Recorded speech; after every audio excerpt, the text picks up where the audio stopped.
As I lay in bed watching my soon-to-be ex-wife make love to my neighbor and his wife in our lakeside cabin, I decided it was time to let them all know what kind of shit they were already in and how deep they were in it. I dialed my wife's cell phone number and watched as she looked at it and gave the phone the finger, never once looking away from damn Daniel. Okay, since she didn't want to talk to me, I dialed Sandy's cell phone number as she lay next to her, watching her husband pleasure my wife. She looked at the number and, not recognizing it, accepted the call. "Sandy, put your phone on speaker and give it to that bitch next to you now," I said. Sandy, recognizing my voice, jumped up, startled by the realization that she had caught them all.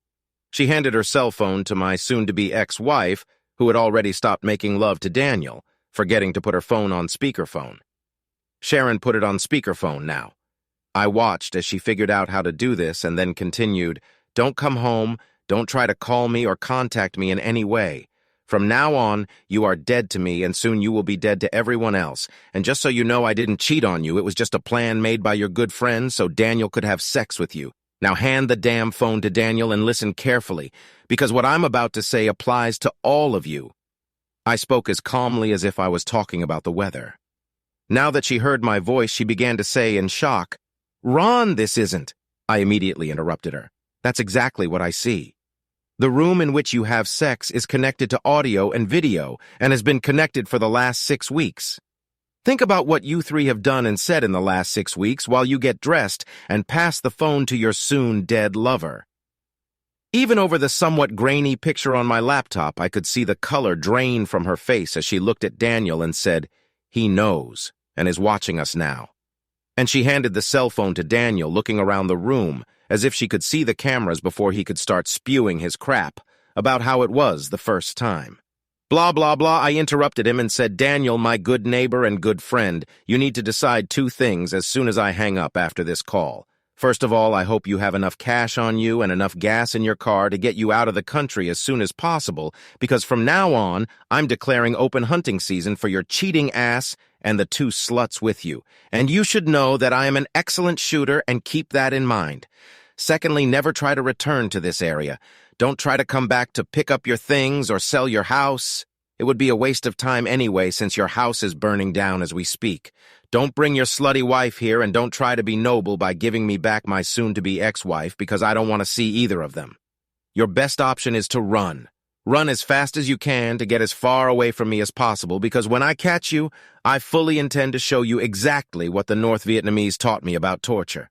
I know you like those Rambo movies. Well, that was a Hollywood invention. I'm going to show you real life. As for your cheating wife who used to be mine, I wouldn't have anything to do with either one. I'll tell you that it's easier to run alone than to drag 2 unfaithful bitches along with you. They need to know that if they are with you, when I catch up with you, they can share all the fun with you. I'll have no problem including both of them in your torture. I've seen and heard enough over the last 6 weeks that my anger is more than enough to engulf both of them. I'll hang up now. You have 1 hour to get the hell out of my shack, and the clock starts ticking right now. The sad thing is that you don't know exactly where I'm calling from. I could be at home, or I could be around the corner at the lakeside grocery store. Start running idiot." And I hung up. Sharon watched Daniel as I said my part. He turned slightly pale then, as if he couldn't believe what I was telling him. He began to demonstrate his confidence that I was all bark and no bite. I was looking at the screen when all 3 of them spoke at the same time. Daniel said he's just deceiving us.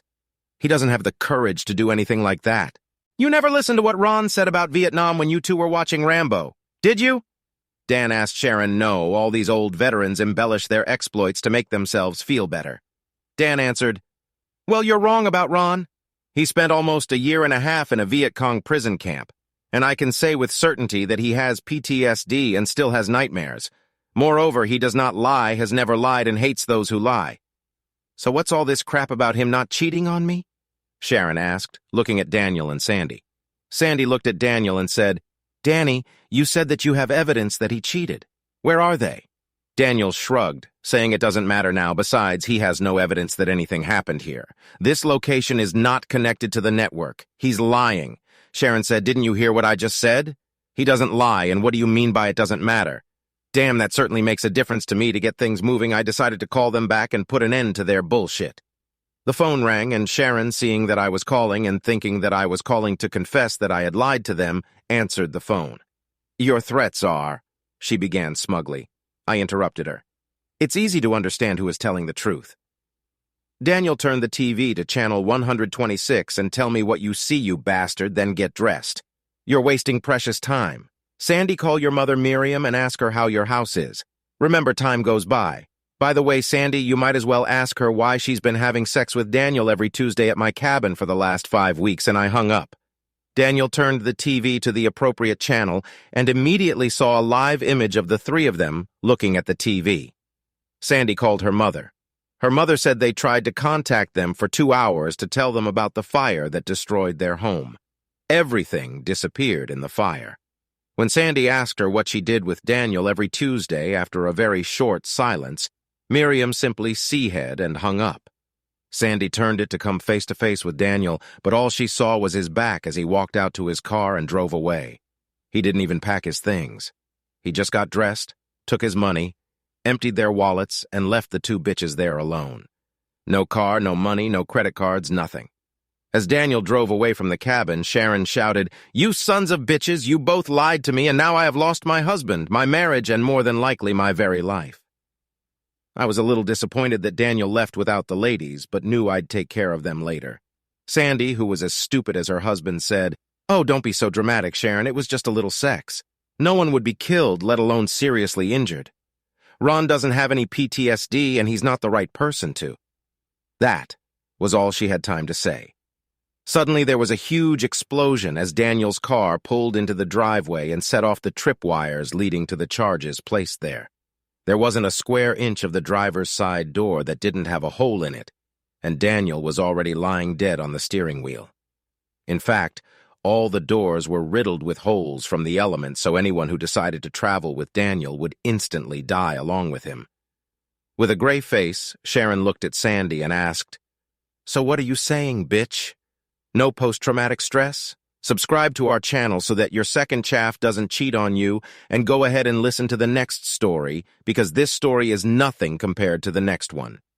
If you're under 18, don't even think about listening to the next one. Listening to the next one.